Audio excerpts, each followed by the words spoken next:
Dans les hauteurs de Kenskoff, il existait une vieille maison que personne ne voulait habiter. Une maison particulière, étrange. On disait qu'elle n'avait pas d'ombre, même lorsque le soleil tapait fort à midi. Les habitants du village en parlaient rarement, presque à voix basse, comme s'ils avaient eu peur de réveiller quelque chose qui dormait encore à l'intérieur de ces murs. À la fin du mois de septembre, une jeune femme nommée Mireille décida de s'y installer.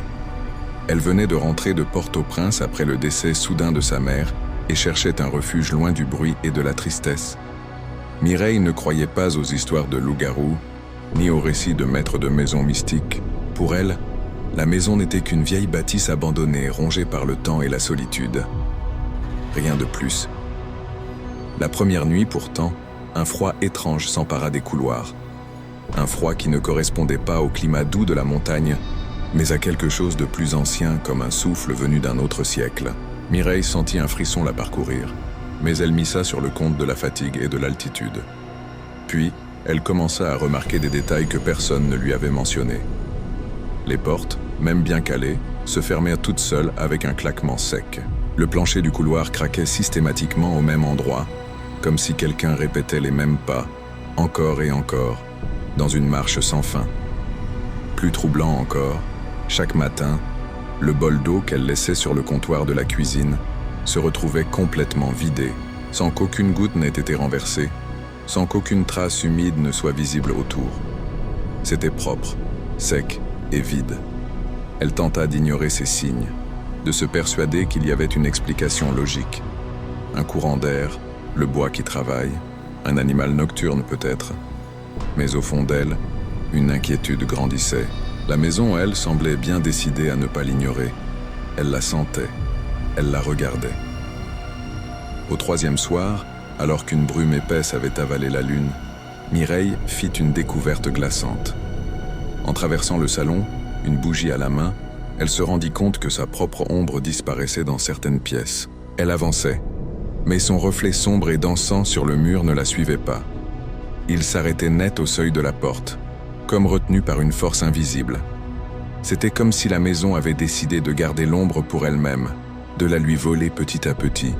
Peu à peu, elle sentit une présence l'observer, silencieuse, immobile, tapie dans les recoins sombres où la lumière refusait obstinément d'entrer. Ce n'était plus une impression, c'était une certitude. Elle n'était pas seule. Déterminée à comprendre, Mireille passa la journée suivante à fouiller dans les vieilles archives poussiéreuses du village. C'est là qu'elle découvrit l'histoire de la maison. Elle avait appartenu autrefois à une famille puissante qui, disait-on, pratiquait un ancien rituel interdit. Le dernier propriétaire, un homme obsédé par l'idée de l'immortalité, aurait échangé son âme contre quelque chose qu'il n'a jamais pu récupérer. Son ombre. Depuis, la légende raconte que la maison absorbe celle de quiconque ose y vivre trop longtemps, emprisonnant peu à peu son occupant dans un monde terrifiant, coincé entre la lumière et les ténèbres. Une semaine exactement après son installation, les habitants du village, intrigués par le silence soudain qui émanait de la colline, virent les fenêtres de la maison briller d'une lueur étrange et pulsante pendant toute une nuit. Une lumière froide qui ne ressemblait ni à celle du feu, ni à celle d'une lampe.